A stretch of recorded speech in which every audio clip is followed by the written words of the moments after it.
आप सभी को एग्जाम नैनो एप्लीकेशन में फिर से हार्दिक स्वागत है।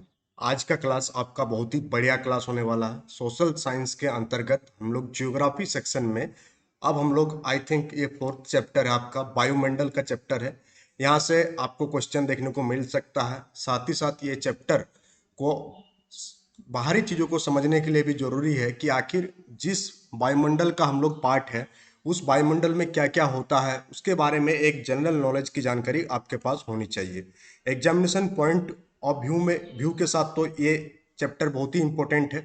और ये चैप्टर आपका क्लास 6 में दिया हुआ है और साथ ही साथ आपका क्लास 11th में भी ये चैप्टर है। जहाँ थोड़ा हाई लेवल का कॉन्सेप्ट का बात किया गया, उसका एक अलग क्लास होगा। इसमें हम लोग क्लास 6 से 10 तक का जितने भी एनसीईआरटी बुक है, क्लास 6 से 10 तक में जहाँ जहाँ भी वायुमंडल दिया हुआ है, वहाँ जिस प्रकार से दिया हुआ है उसी कॉन्सेप्ट को यहाँ समराइज वे में आपके पास प्रेजेंट किया जा रहा है। जितने भी चीज़ें नोट्स में मेंशन किया गया है, सारे चीज़ें एग्जामिनेशन पॉइंट ऑफ व्यू से इंपॉर्टेंट है। आपको डाटा याद रखना है और कॉन्सेप्ट आपको लाइव क्लासेस के थ्रू समझ लेना है। जब आप कॉन्सेप्ट समझ जाएंगे तो डाटा को मेमोराइज करने में और ज़्यादा लंबे समय तक याद रखने में आपको आसानी होगा। तो सबसे पहले हम लोग बात करते हैं वायुमंडल का। हम लोग सभी जानते हैं कि अपना जो पृथ्वी है, पृथ्वी के ऊपर जो खाली जगह है उसमें 1000 किलोमीटर तक लगभग वायु का मंडल है, यानी कि वायु का एक परत पाया जाता है। और उससे ऊपर आप जाएंगे, जैसे कि आपको दिख रहा है यहाँ पर, 1000 किलोमीटर के ऊपर आप जाएंगे तो वहाँ कोई भी वायुमंडल प्रेजेंट नहीं है। और ये वायुमंडल प्रेजेंट होने के डिफरेंट डिफरेंट बेनिफिट इंसानों को मिल रहा है। और पृथ्वी पर जो जीवन संभव हुआ उसमें वायुमंडल का भी काफी योगदान है। आप बाकी ग्रह पर जाएंगे तो वायुमंडल की संरचना बहुत ही जटिल है। चांद पर जाएंगे तो वहां तो हवा है ही नहीं, एयर है ही नहीं। तो वायुमंडल जीवन के लिए एक मोस्ट इंपॉर्टेंट कंपोनेंट है जो पृथ्वी में जीवन को बनाए रखा है। तो पहला पॉइंट जो आपको याद रखना वायुमंडल से रिलेटेड वो ये कि वायुमंडल जो है वायु का एक आवरण है जो पृथ्वी को घेरा हुआ है। यानी पृथ्वी के चारों ओर जो एक परत है, वो किसका परत है? वो वायुमंडल का परत है। पृथ्वी के अंदर वाला परत हम लोग देखे थे इंटरनल स्ट्रक्चर ऑफ अर्थ में, कि आपका पहले भूपर्पटी है, फिर आपका मेंटल है, फिर आपका कोर है। यह आपका था पृथ्वी का आंतरिक संरचना। अगर हम लोग पृथ्वी से ऊपर की संरचना को देखें तो भी हम लोगों के पास क्या प्रेजेंट है? वायुमंडल प्रेजेंट है। और वायुमंडल का जो टोटल भाग है, जैसे कि वायुमंडल भले 1000 किलोमीटर तक फैला हुआ है, बट वायुमंडल का 99% भाग जो है वो सिर्फ और सिर्फ अपना पृथ्वी से ऊपर 32 किलोमीटर तक क्षेत्र में ही फैला हुआ है। इसके पीछे का कारण ये है कि पृथ्वी का क्या होता है, अपना एक ग्रेविटेशनल फोर्स होता है जिसे हम लोग गुरुत्वाकर्षण बल के नाम से जानते हैं। गुरुत्वाकर्षण बल के खिंचाव के कारण ही वायुमंडल का 99% भाग सिर्फ और सिर्फ 32 किलोमीटर तक में ही पाया जाता है। तो ये दो डाटा यहाँ याद रखिएगा आप। पहला कि वायुमंडल किसे कहते हैं, तो ये तो याद रह जाएगा आराम से। वायु अपना पृथ्वी के चारों ओर जो वायु का आवरण है उसे हम लोग वायुमंडल कहते हैं। इसके लिए कोई प्रेशर नहीं है दिमाग में। सेकंड डाटा कि वायुमंडल का 99% भाग सिर्फ और सिर्फ 32 किलोमीटर के क्षेत्र तक फैला हुआ है। तो ये दो चीजें आपको क्या करना है, पहला स्लाइड से आपको याद रखना है। फिर हम लोग आगे एक एक टॉपिक को देखेंगे। अब हम लोग अगर बात करें कि वायुमंडल किन चीजों से बना हुआ है, तो वायुमंडल में वायु तो मेन कंस्टिट्यूएंट है ही, उसके साथ साथ क्या है आपका, डिफरेंट डिफरेंट गैसेस से आपका वायुमंडल का निर्माण हुआ है। वायुमंडल में ही आपका जलवाष्प प्रेजेंट है जिसके कारण हम लोगों को जल चक्र देखने को मिलता है। रेगुलरली हम लोगों को बारिश होता है। फिर वायुमंडल में आपका क्या प्रेजेंट है? धूलकण प्रेजेंट है। अगर हम लोग गैसों की मात्रा की बात करें तो वायुमंडल में सबसे ज्यादा कौन सी गैस पाई जाता है? तो नाइट्रोजन गैस। ये याद रखिएगा। सबसे प्रचुर मात्रा में या सबसे प्रचुर मात्रा में पाए जाने वाला गैस कौन सा है? सबसे प्रचुर मात्रा वाला गैस कौन सा? आपका नाइट्रोजन गैस। और ये बहुत सारे एग्जाम में पूछा जा चुका है कि वायुमंडल में सबसे ज्यादा कौन सी गैस पाई जाती है। तो वायुमंडल में नाइट्रोजन गैस सबसे ज्यादा पाई जाती है। अगर हम लोग नाइट्रोजन गैस की परसेंटेज की बात करें तो 78% जो है आपका नाइट्रोजन गैस है। नाइट्रोजन के बाद कौन सा गैस आपका वायुमंडल में सबसे ज्यादा पाया जाता है? तो सेकंड में आपका आ जाएगा ऑक्सीजन का। और इसी के कारण हम लोग क्या ले पाते हैं, जब हम लोग श्वसन की क्रिया करते हैं तो ऑक्सीजन हम लोग इनहेल करते हैं और कार्बन डाइऑक्साइड हम लोग छोड़ते हैं, एक्सेल करते हैं। तो 21% कार ऑक्सीजन ही आपका वायुमंडल में प्रेजेंट है। बाकी आप देखेंगे तो 0.93% आपका आर्गन है और 0.03% आपका क्या है, कार्बन डाइऑक्साइड है।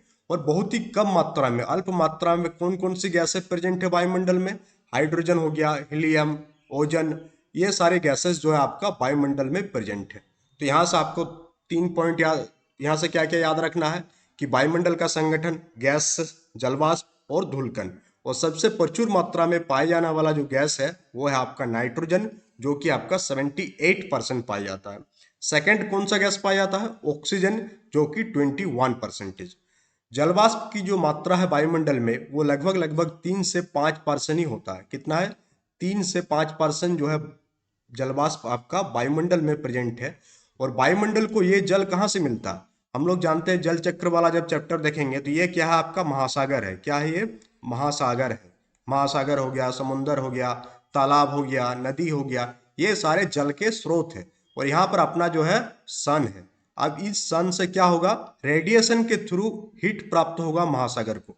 ये कभी कभी पूछ दिया जाता है कि सूरज से जो हम लोगों को ऊर्जा की प्राप्ति होती है उसमें चालन की कौन सी प्रक्रिया का इस्तेमाल होता है, तो रेडिएशन का याद रखिएगा आप, रेडिएशन। तो रेडिएशन के थ्रू जो है आपका महासागर का पानी गर्म होता है और ये पानी फिर गर्म होके इवापोरेट होता है। क्या होता है, इवापोरेट होता है, इवापोरेशन होता है, बाष्पीकरण, इवापोरेशन। इवापोरेशन क्या है कि द्रव से गैस बनने की प्रक्रिया को हम लोग इवापोरेशन कहते हैं।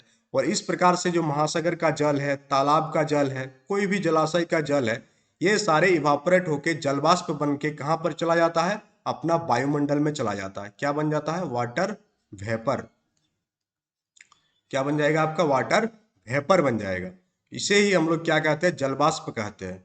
और पूरा वायुमंडल में अपना 3 से 5% तक ही आपका क्या है, जलवाष्प, वाटर वेपर है।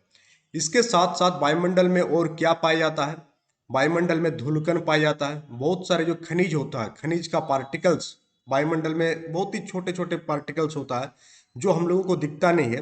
बट आप एक प्रैक्टिकल करके देखिएगा घर में, या बहुत ही आसान है कि कोई एक अंधेरा कमरा है, क्या डार्क रूम है, और उस डार्क रूम से कहीं से अगर लाइट आ रहा है, चाहे सनलाइट हो या कोई भी लाइट आ रहा हो, लाइट का बहुत ही पतली परत अगर आ रहा हो, तो आपको दिखेगा कि उस लाइट में आपको छोटा छोटा धुलकन, बहुत ही कण उड़ते हुए दिखेगा। वो जो कि आपको पूरा ज़्यादा लाइट रहेगा तो नहीं दिखेगा, पूरा कमरा अंधेरा होना चाहिए और बीच से कोई छोटा सा छिद्र से हो सकता है लाइट आ रहा हो, तो वहाँ आपको बहुत ही छोटा छोटा कण देखने को मिलेगा। वो सब यही है, धूलकण, खनिज कण, परागकण। परागकण क्या है, फूलों का जो पराग होता है, परागकण फूलों का प्रजनन के लिए, जो पौधों का रिप्रोडक्शन के लिए जरूरी है। ज्वालामुखी की राख, ये सभी कण जो है आपका वायुमंडल में मिला हुआ है, वायुमंडल में पाया जाता है। और इन सारे चीजों को क्या कहा जाता है, एरोसल। तो ये आपका मोस्ट इंपॉर्टेंट है, एरोसल। एरोसल क्या है, अगर आपसे पूछ दिया जाए कि एरोसल क्या है, तो वायुमंडल में उपस्थित धूलकण, खनिज कण, परागकण, ये सब क्या है, इन सभी को हम लोग एरोसोल के नाम से जानते हैं। और एरोसल क्यों इंपॉर्टेंट है, क्योंकि अगर एरोसल नहीं होगा तो बादलों का निर्माण नहीं होगा। क्योंकि इन्हीं सारे कण क्या करता है, जलवाष्प को एक जगह एकत्रित करके बादल का निर्माण करता है। हम लोग जब आसमान की तरफ दिखते हैं तो गुब्बारे जैसा आपको जो दिखता है व्हाइट कलर का आसमान में, वो है आपका क्लाउड, यानी कि बादल। और ये बादल कैसे बना, यहाँ जो जलवाष्प गया ऊपर गया तो वो एक जगह कलेक्ट कैसे हो गया, एक जगह कलेक्ट हुआ इन्हीं सब एरोसल के कारण। तो एरोसोल का क्या काम है, बादलों का निर्माण करना। किसका निर्माण करना, क्लाउड का फॉर्मेशन करना। अगर एरोसल नहीं होगा तो क्लाउड का फॉर्मेशन होगा ही नहीं। तो एरोसल भी इंपॉर्टेंट है वायुमंडल के लिए। और इसीलिए इन सभी को क्या कहा जाता है, आर्द्रता ग्राही नाभिक भी कहा जाता है। क्या कहा जाता है इसको, आर्द्रता ग्राही नाभिक भी कहा जाता है। क्यों, क्योंकि ये ह्यूमिडिटी को कैप्चर करता है, इसीलिए इसको आर्द्रता ग्राही नाभिक भी कहते हैं। किसको, एरोसोल को। तो एरोसल आपको याद रहेगा, एरोसल क्या है, वायुमंडल में जो धूलकण, खनिज कण, परागकण, ये सब है, इन्हीं सब को हम लोग एरोसोल के नाम से जानते हैं। और यही सब एरोसोल क्या करता है, वायुमंडल में बादल का निर्माण करता है, क्लाउड का फॉर्मेशन करता है। और इन्हीं सब क्लाउड से बाद में जब एक कंडेंसेशन होता है, इसका संघनन होता है, तो ये पानी के रूप में, जल के रूप में पृथ्वी पर बरसता है और इन सभी को हम लोग कहते हैं आर्द्रताग्राही नाभिक। तो अभी तक आपको वायुमंडल का संगठन समझ में आ गया कि आखिर वायुमंडल किन चीजों से मिलकर बना हुआ है। यहाँ आपको 3-4 डाटा इंपॉर्टेंट है। पहला आपका सबसे ज्यादा गैस वायुमंडल में कौन सा है? नाइट्रोजन है। सेकंड कौन सा है? ऑक्सीजन है। थर्ड आपको याद रखना है कि एरोसोल क्या है, और वायुमंडल में जलवाष्प की मात्रा कितना होता है। तो वायुमंडल में जलवाष्प की जो मात्रा होता है वो 3 से 5%, 3 to 5% जो है वायुमंडल में जलवाष्प की मात्रा होती है। तो यहाँ से आपको एक पॉइंट ये हो गया, दूसरा पॉइंट ये हो गया, और तीसरा पॉइंट आपका यहाँ हो गया। ये तीनों पॉइंट आपको क्या करना है? दिमाग में रखना है। और आपको समझ में आ रहा तो दिमाग में आप आसानी से रख सकते हैं। जब ये क्लास खत्म हो जाएगा उसके बाद आप क्या कीजिएगा, इन सारे चीजों को रिकॉल करने की कोशिश कीजिएगा बिना देखे।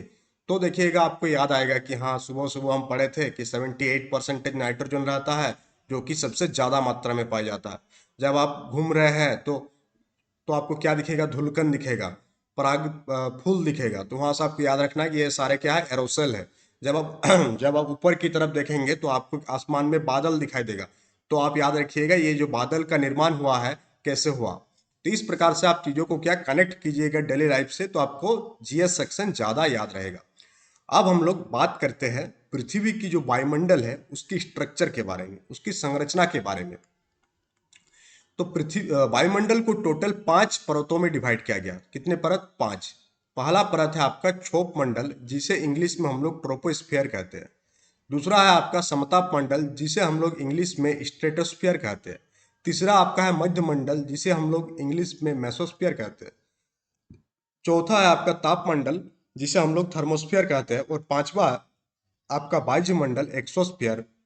और उसके बाद कोई वायुमंडल नहीं है, उसके बाद पूरा का पूरा स्पेस।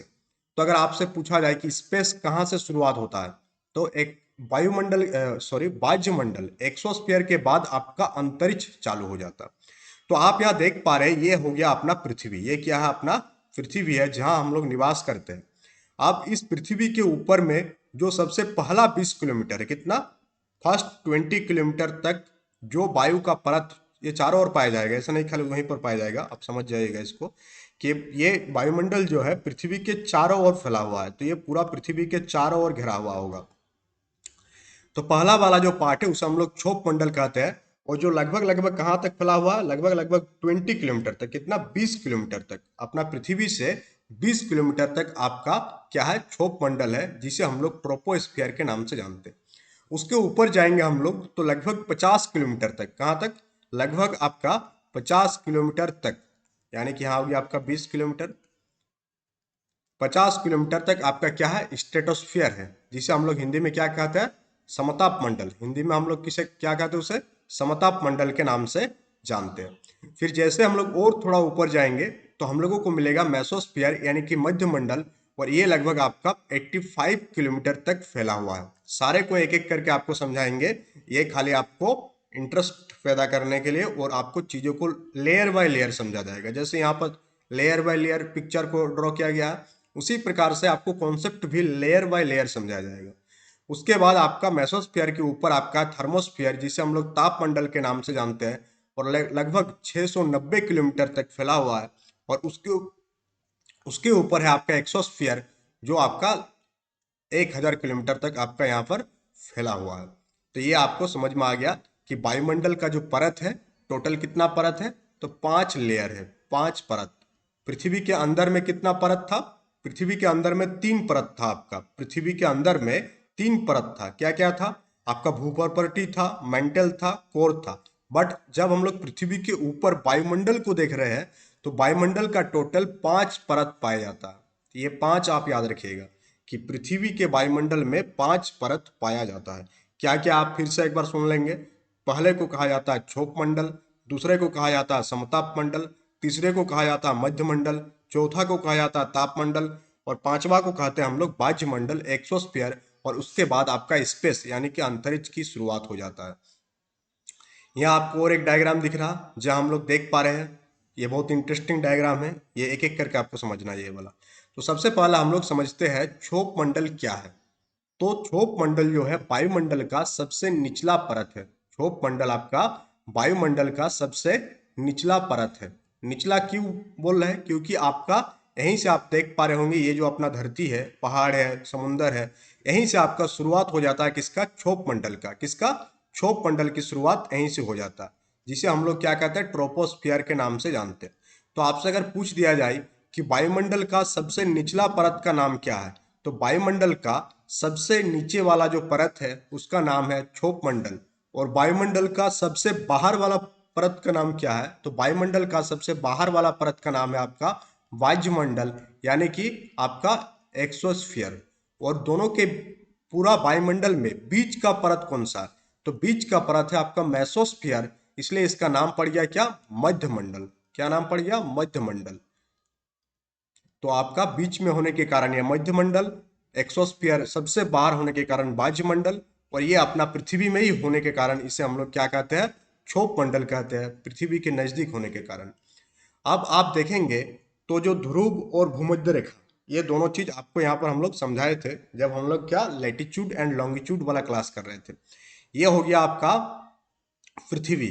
और पृथ्वी का ये जो बीच वाला पार्ट है, जिसे हम लोग क्या बोले थे? इक्वेटर लाइन, जो कि आपका 0 डिग्री लाइन होता है, इसे हम लोग कहते हैं भूमध्य रेखा। क्या कहते हैं इसे हम लोग? भूमध्य रेखा कहते हैं।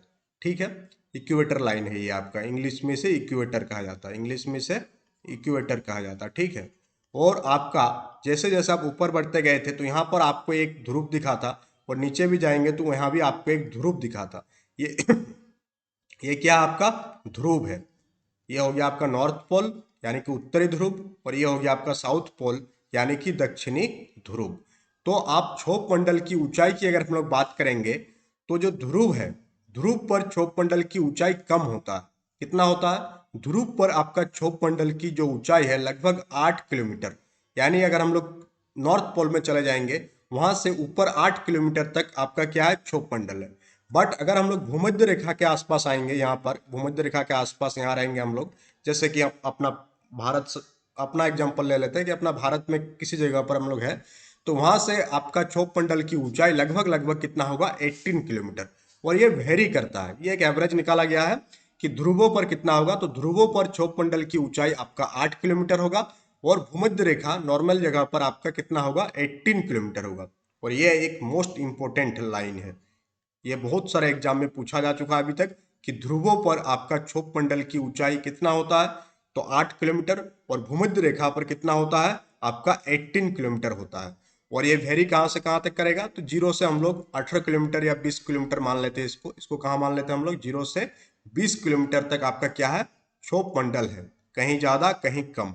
बट ये दोनों डाटा ध्रुव पर 8 किलोमीटर और भूमध्य रेखा पर 18 किलोमीटर। साथ ही साथ जितने भी मौसमी घटनाएं होती है, जैसे कि आपका बारिश होना, तूफान आना, ये सारी घटनाएं आपका वायु इसी मंडल में होता है, यानी क्षोभ मंडल में ही आपको बारिश देखने को मिलेगा, आपको क्लाउड देखने को मिलेगा, आसमान में जो बादल आपको हवा में उड़ते हुए दिखता है, ये सारा के सारा आपका क्षोभ मंडल में ही है। उसके ऊपर आपको बादल नहीं मिलेगा, क्षोभ मंडल में ही आपको बादल देखने को मिलेगा। तो ये पॉइंट आप याद रखिएगा कि क्षोभ मंडल ही जो है बारिश के लिए जिम्मेवार है। आपसे एमसीक्यू पूछ दिया जाएगा कि किस मंडल के कारण जो है अपना बारिश होता है? क्षोभ मंडल, मध्यमंडल, वायुमंडल या समताप मंडल? तो क्षोभ मंडल के कारण ही, क्षोभ मंडल में ही आपका बारिश का फॉर्मेशन होता है, क्लाउड का फॉर्मेशन होता है, और जितने भी प्रकार के मौसमी घटनाएं है, ये सारे घटनाएं आपको क्षोभ मंडल में ही देखने को मिलता है। तो ये पॉइंट आपको याद रहेगा। क्यों याद रहेगा? क्योंकि बारिश हम लोग बचपन से देखते हुए आ रहे हैं, और आपको याद रखना है कि बारिश हम लोगों को दिख जाता है ऊपर, तो बहुत ज्यादा ऊपर नहीं होगा। तो यहाँ पर इसी प्रकार से आपको याद रखना है, छोटा छोटा चीजों से कनेक्ट करना है चीजों को। तो बारिश कहाँ होता है? अपना क्षोभ मंडल में होता है। दूसरा पॉइंट याद रखना है आपको कि हम जिस मंडल में रहते हैं उस मंडल को क्षोभ मंडल कहते हैं। जिस मंडल में हम रहते हैं उस मंडल को क्षोभ मंडल कहते हैं। और बारिश भी मेरा घर में ही होता है, तो बारिश, ये सारी घटनाएं आपका किस मंडल में होगा? क्षोभ मंडल में होगा। दूसरा चीज आपको याद रखना है इसमें कि वायुमंडल का जितना द्रव्यमान है, पूरा वायुमंडल का, उसका 80% आपका क्षोभ मंडल में उपस्थित है। उसके पीछे का कारण है पृथ्वी का गुरुत्वाकर्षण। पृथ्वी का गुरुत्वाकर्षण जो है, जितने भी मंडल है उनमें से सबसे नजदीक मंडल पृथ्वी का वो है आपका ट्रोपोस्फियर। और ये पृथ्वी का गुरुत्वाकर्षण जो है इसको पूरा का पूरा पकड़ के हुए जकड़ते हुए रखता है, इसको बाहर जाने नहीं देता है। अगर आप सोचे कि पृथ्वी का गुरुत्वाकर्षण बल कुछ सेकंड के लिए भी हट जाएगा तो ये सारे वायु आपका पृथ्वी से बाहर भाग जाएगा, कहाँ जाएगा किसी को नहीं पता है। और फिर हम लोग क्या तुरंत डेथ हो जाएगा due to lack of air. तो आपको समझ में आ रहा है कि जो पृथ्वी का गुरुत्वाकर्षण बल है ये क्षोभ मंडल को या पूरा एटमॉस्फेयर को जकड़ के रखा, पकड़ के रखा चुंबक के भांति। अगर क्षोभ गुरुत्वाकर्षण बल खत्म होगा तो तुरंत आपका पूरा वायुमंडल भाग जाएगा, पृथ्वी से छूट जाएगा। वो किस स्पीड से भागेगा ये हम लोग भी नहीं बता सकते। और जितने भी जलवाष्प है, जैसे कि हम लोग बताए थे कि 3 से 5% जलवाष्प जो है आपका वायुमंडल में प्रेजेंट है, कितना 3 से 5%। और मैक्सिमम जलवाष्प जो है आपका इसी क्षोभ मंडल में सिचुएटेड है। और तीसरा पॉइंट यहाँ कि क्षोभ मंडल के नीचे से अगर हम लोग ऊपर की ओर जाएंगे तो 6.5 डिग्री सेल्सियस है, ये 6.5 डिग्री सेल्सियस पर किलोमीटर की दर से तापमान घटेगा। यानी जैसे जैसे आप क्षोभ मंडल में ऊपर की ओर बढ़ेंगे, जैसे जैसे आप क्षोभ मंडल में ऊपर की ओर बढ़ेंगे, किधर बढ़ेंगे ऊपर की ओर बढ़ेंगे, तो हर किलोमीटर पर -6.5 डिग्री, इसको छोड़े माइनस मत लिखिए, 6.5 डिग्री सेल्सियस तापमान क्या होगा घटेगा। इसको समझाते हैं आपको। जैसे अगर मान लेते हैं कि आप जो है यहाँ पर पहाड़ की इस जगह पर आप प्रेजेंट है, यहाँ पर आप खड़े हैं, आप यहाँ से आप 1 किलोमीटर ऊपर की ओर जा रहे हैं, 1 किलोमीटर ऊपर की ओर। तो यहाँ पर जो आपका तापमान मान लेते हैं, यहाँ पर आपका तापमान है 20 डिग्री सेल्सियस, कितना है 20 डिग्री। बट जैसे ही आप 1 किलोमीटर ऊपर जाएंगे तो आपका तापमान घट के कितना हो जाएगा, आपका हो जाएगा 14 डिग्री सेल्सियस के आसपास। कितना हो जाएगा 14 हो जाएगा। यानी हर 1 किलोमीटर ऊपर जाने से, हर 1 किलोमीटर ऊपर जाने से तापमान आपका कितना घटता है 6.5 डिग्री सेल्सियस। कितना घटता है आपका 6.5 डिग्री सेल्सियस तापमान आपका घटेगा हर 1 किलोमीटर ऊपर जाने से। और सबसे ऊपरी सीमा अगर हम लोग बात करें, ये ट्रोपोस्फियर है, ट्रोपोस्फियर के सबसे ऊपरी सीमा को हम लोग ट्रोपोपॉज के नाम से जानते हैं। इसको क्या कहते हैं, ट्रोपोपॉज, ट्रोपोपॉज। और यहीं से आपका किसका शुरुआत हो जाता है, स्ट्रेटोस्फियर शुरुआत हो जाता है ट्रोपोपॉज के ऊपर से। तो क्षोभ मंडल आपका पूरा का पूरा क्लियर हो गया। अब हम लोग बात करेंगे समताप मंडल का। समताप मंडल को इंग्लिश में स्ट्रेटोस्फियर कहते हैं। इसकी अगर हम लोग ऊंचाई की बात करें तो 12 से लेकर के 50 किलोमीटर तक इसका ऊंचाई है। कहां से कहां तक, 12 से 50 किलोमीटर तक इसका ऊंचाई हम लोगों को देखने को मिलता है। ये जो आपका थोड़ा बहुत वेरी करेगा, ऐसा नहीं कि वो 20 किलोमीटर लिखा वहां पर तो 20 से ही रहेगा आपका क्षोभ मंडल, वो आपको वेरी करेगा, मिक्स करेगा दोनों एक साथ। और साथ ही साथ ओजोन परत आपका किस मंडल में पाया जाता है, तो ओजोन परत भी आपका समताप मंडल में ही पाया जाता है। और ये मोस्ट इंपोर्टेंट है, बहुत सारे एग्जाम में पूछा जा चुका है कि ओजोन परत वायुमंडल के किस परत में पाया जाता है। तो ओजोन परत जो है समताप मंडल की ऊपरी सीमा, यानी समताप मंडल के ऊपर यहाँ पर आपका क्या मिलेगा, ओजोन परत मिलेगा, जो क्या करता है, जो यूवी रेज होता है, परावैंगनिक किरण होता है, इन सारे को अवशोषण करता है। तीसरा पॉइंट कि समताप मंडल में तापमान जो है लगभग लगभग क्या इक्वल रहता है, इसी के कारण इसका नाम पड़ा है समताप मंडल। समताप मंडल मतलब ऐसा मंडल जहां तापमान आपका लगभग समान रहेगा, उसे हम लोग समताप मंडल कहते हैं। लेकिन ऊंचाई बढ़ने के साथ साथ इसका ताप बढ़ने लगेगा, क्योंकि परावैंगनिक किरण जो होता है, यूवी रेज का अवशोषण यहाँ कौन कर रहा है, ओजोन परत कर रहा है, जिसके कारण जैसे जैसे ऊंचाई बढ़ेगी आपका तापमान बढ़ते जाएगा। बट जनरली आपका समताप मंडल में जो टेम्परेचर है वो कांस्टेंट यानी कि समान रहता है। और कोई भी मौसमी घटनाएं इस मंडल में घटित नहीं होता है। और इसका सबसे ऊपरी सीमा को हम लोग समताप सीमा यानी स्ट्रेटोपॉज कहते हैं। और आपका जो वायुयान है, हेलीकॉप्टर हो गया, एरोप्लेन हो गया, इस सब के लिए सबसे बेस्ट लोकेशन क्या है, आपका समताप मंडल है। बट क्षोभ मंडल में ही आपका मैक्सिमम वायुयान वगैरह देखने को मिलता है हम लोगों को, पैसेंजर प्लेन हो गया, एरोप्लेन वगैरह। बट सबसे बढ़िया परत की बात करें जहां पर आपका जो वायुयान वगैरह बढ़िया से काम करता है, बढ़िया से आपका मूव करता है, वो है आपका समताप मंडल। तो ये आप याद रखिएगा कि वायुयान की उड़ान हेतु समताप मंडल सबसे अधिक कंफर्टेबल है, सबसे अधिक उपयुक्त है। तो समताप मंडल से 2 पॉइंट आप याद रखिएगा। पहला पॉइंट कि समताप मंडल में टेम्परेचर लगभग लगभग समान रहता है। दूसरा, समताप मंडल में ही आपका ओजोन परत पाया जाता है। यह हो गया आपका दूसरा पॉइंट, ओजोन परत पाया जाता है।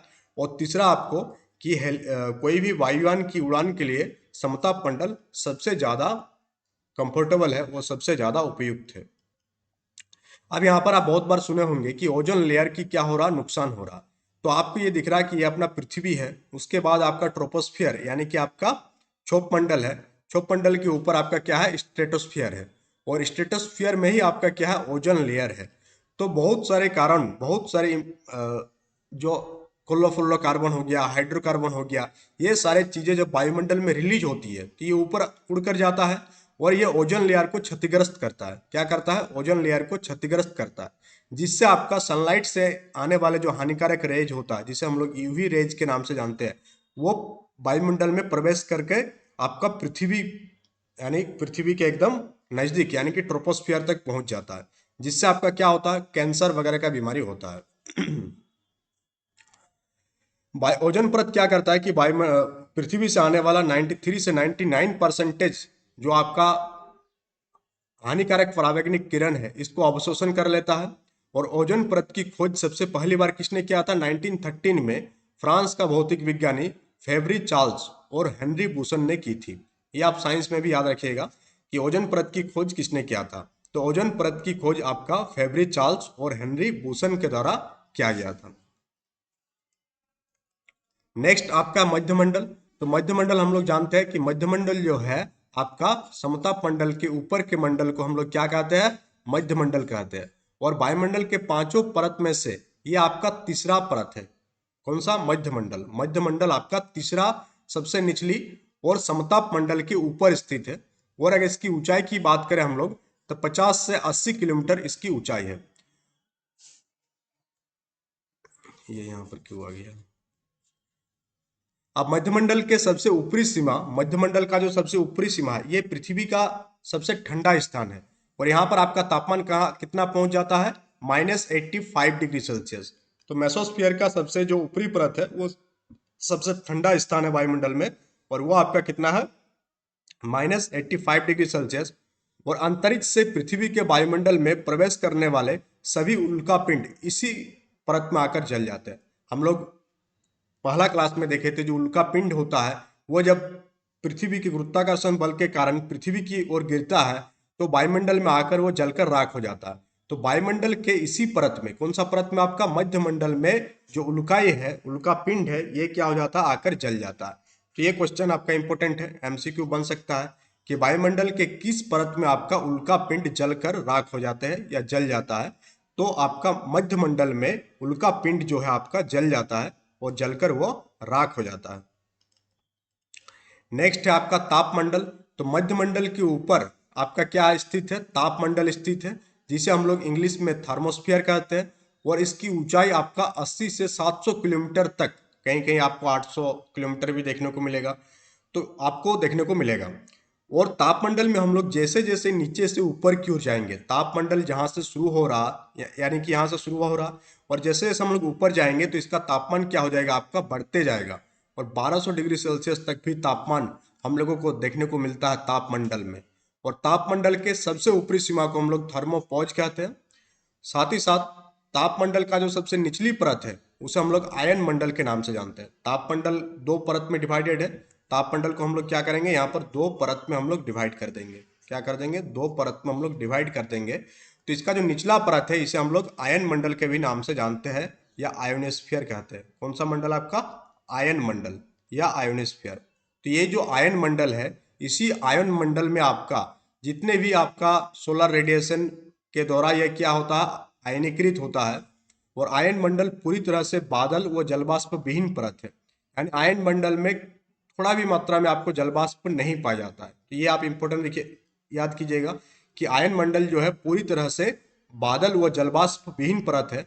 और साथ ही साथ जो रेडियो तरंग है, जिसके थ्रू हम लोग जिसके थ्रू हम लोग घरों में जो आपका टीवी वगैरह चलता है, रेडियो में आप गाना वगैरह सुनते हैं, तो जो रेडियो वेव्स है, रेडियो तरंग कहाँ पर आपका परावर्तित होता है, आयन मंडल में ही परावर्तित होता है और फिर वो पृथ्वी पर वापस आता है।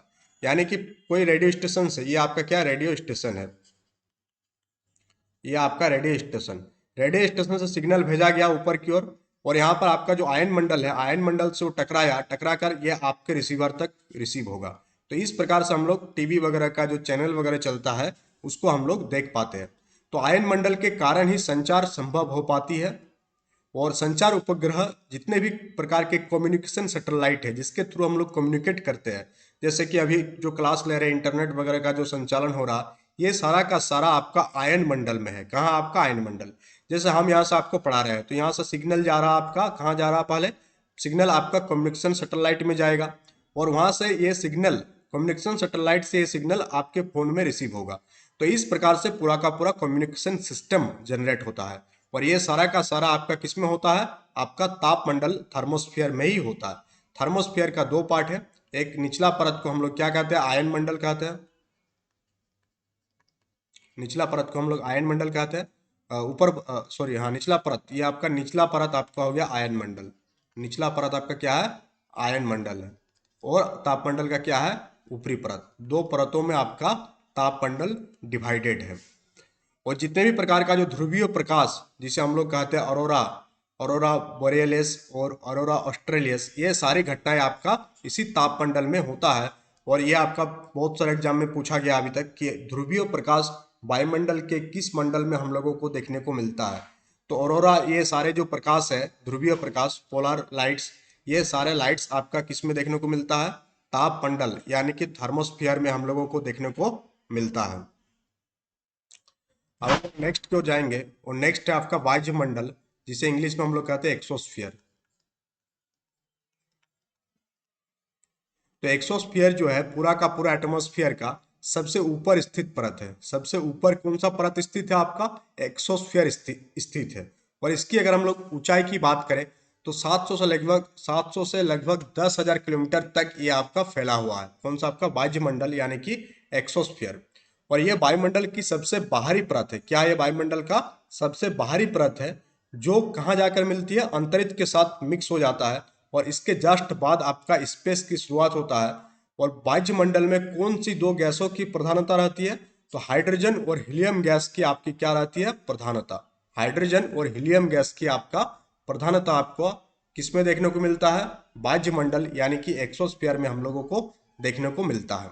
साथ ही और एक डायग्राम यहाँ दे दिया गया कि जैसे जैसे हम लोग क्षोभ मंडल में ऊपर की ओर जाएंगे, पहले क्षोभ मंडल में शुरुआत में टेम्परेचर ज़्यादा रहेगा, बट जैसे जैसे हम लोग ऊपर जाएंगे तो टेम्परेचर घटते जाएगा। फिर आपका क्या आ जाएगा? समताप मंडल आएगा। समताप मंडल में टेम्परेचर लगभग लगभग आपका कांस्टेंट रहेगा। क्या रहेगा? आपका कांस्टेंट रहेगा। और फिर जैसे जैसे हम लोग मेसोस्फीयर में जाएंगे, मेसोस्फीयर में बढ़ते जाएंगे तो आपका तापमान क्या हो जाएगा? घटते जाएगा। तापमान क्या होगा? आपका घटते जाएगा। फिर जैसे जैसे हम लोग थर्मोस्फीयर में पहुंचेंगे तो तापमान आपका बढ़ते जाएगा। तो इस प्रकार से वायुमंडल में, वायुमंडल के अलग अलग परत में तापमान की जो अलग अलग प्रकार, तापमान की अलग अलग सिचुएशन है, इसी प्रकार का ग्राफ हम लोगों को बनता है। तो यहाँ पर आपको क्लियर हो गया, वायुमंडल वाला चैप्टर आपका खत्म हो गया। और वायुमंडल से संबंधित एमसीक्यू क्वेश्चन हम लोग देखेंगे। खाली यहाँ पर एक जो है आपका गलत डाटा यहाँ पर एक था, वो डाटा गलत ये है कि वायुमंडल जो है पृथ्वी के सतह से लगभग 10,000 किलोमीटर तक फैला हुआ है। कहाँ तक फैला हुआ है? 10,000। तो इसको आप करेक्ट कर लीजिएगा, ये 10,000 किलोमीटर तक फैला हुआ है। तो वायुमंडल आपका पृथ्वी के सतह से कहाँ तक फैला हुआ है? 10,000 किलोमीटर तक फैला हुआ है। तो चलिए हम लोग मिलते हैं 8 बजे की क्लास में। 8 बजे की क्लास में कल जो आपका क्वाड्रिलेटरल्स का कॉन्सेप्ट हुआ था, उसी कॉन्सेप्ट का आपका न्यूमेरिकल क्लास है। तो अभी आपके पास कितना टाइम है? लगभग लगभग आधा घंटा टाइम है। आधा घंटा में कल वाला क्लास को आप एक बार रिवीजन कर लीजिए, तब जाके आपको अच्छे से आप न्यूमेरिकल्स को सॉल्व कर सकते हैं। तो चलिए मिलते हैं 8 बजे।